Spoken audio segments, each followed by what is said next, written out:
Welcome back to the channel, man. You already know it's your boy Thierry Vio, Trillionaire Hustle, helping you build your financial muscle. Let's get it, man. Like, subscribe, comment down below, share the channel with your people, man. Listen, a lot of people not gonna like this video, but hey, it is what it is, man. Hey, don't argue with me. Argue with the facts. Shoot, don't argue with me. Argue with the facts. Here's fact. What happened to all of these, you know what I mean, all of these real estate gurus? What happened to all of these real estate gurus? There's one in particular, I'm not gonna say his name, but there's this guy that's around on Instagram, mostly and Facebook, who love to tell y'all buy apartment building complexes. Buy apartment building complexes, that's how you build wealth. Buy apartment building complexes, that's how you build wealth. But what he doesn't tell you is, by doing that, your money's not liquid. By doing that, your wealth is actually tied into your asset.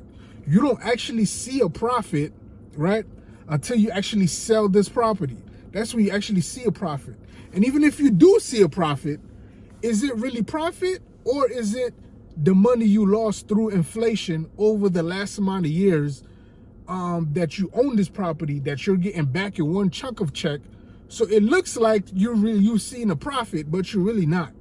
The only how you see a profit in real estate, guys, is if you buy a property and you put somebody in there to pay down the mortgage, to pay the loan amount of the property. You have to have people in there, right? You buy the property, you put people in there to pay down the loan you got out to take the property. So there, while the person is in there taking care of the loan, whether it's commercial or residential, right?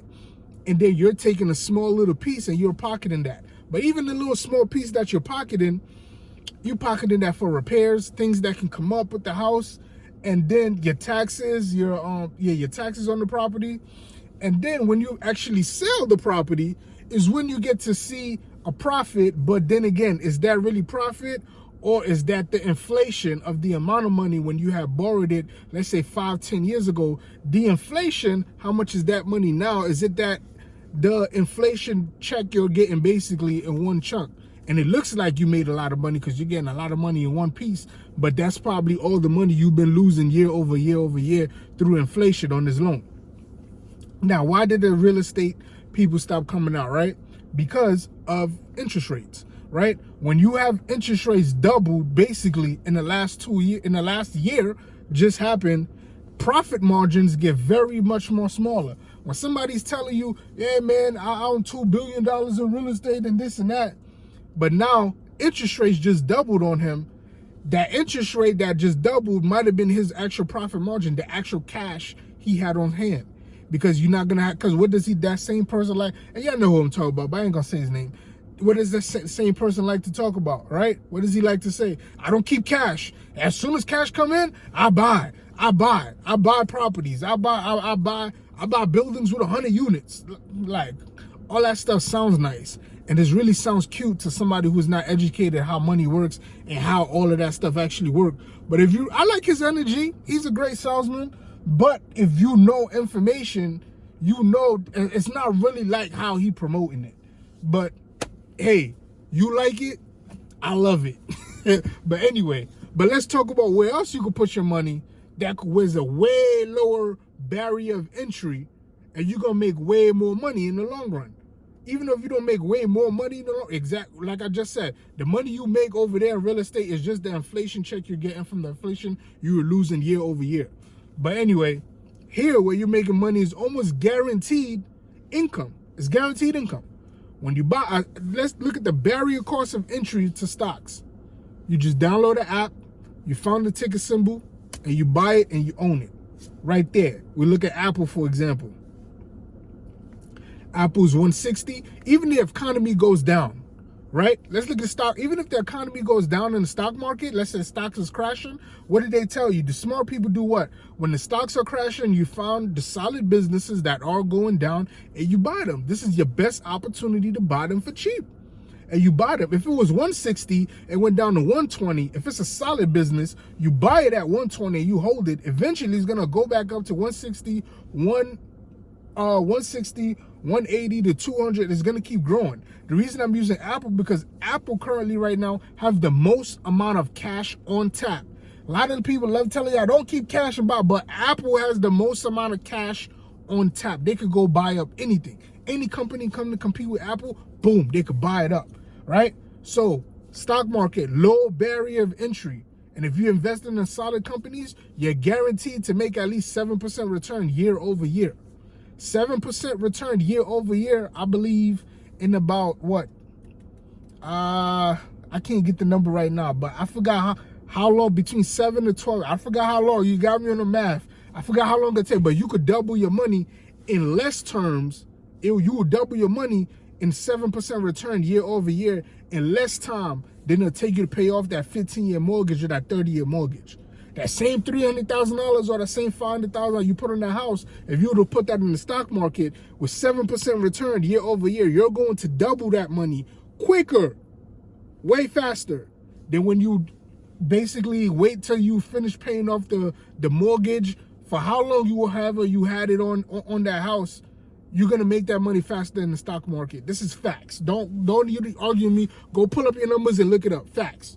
Now, last but not least, of course, the beautiful thing of insurance.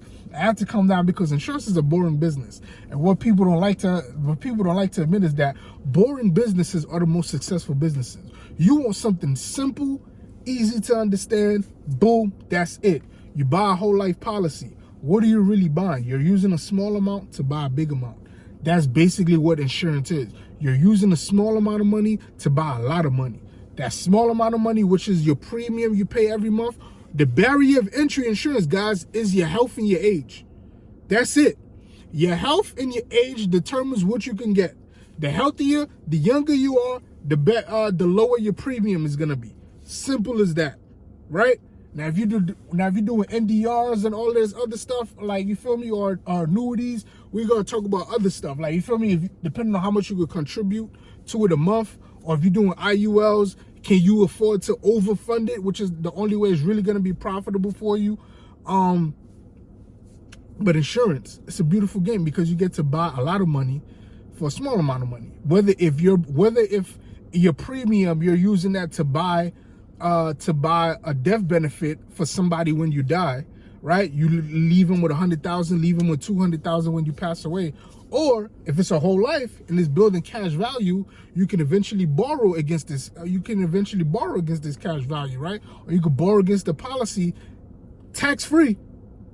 Now, tax-free, and make investments on other things, right? Make investments on either the stock market, or you could take that money, put it down on real estate, and then put somebody in there to pay off the loan of the real estate you just took. Like, I just want to know what happened to these people, man. Once the interest rate doubled, they all went ghost, because now they all got to pay the piper, right? Because they're not really rich in having access to cash and access to money. They're rich asset-wise. I mean, they're rich asset-wise, and that asset is tied up in a lot of contracts. And for them to pull that money out, it's a lot of headaches.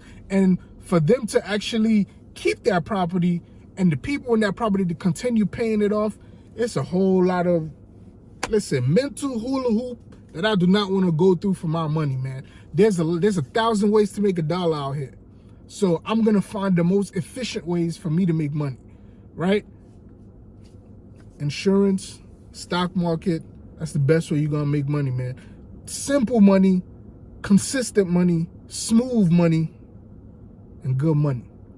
Like, subscribe, comment down below, share this channel with your people, man. Catch me on the next one. I'm gone.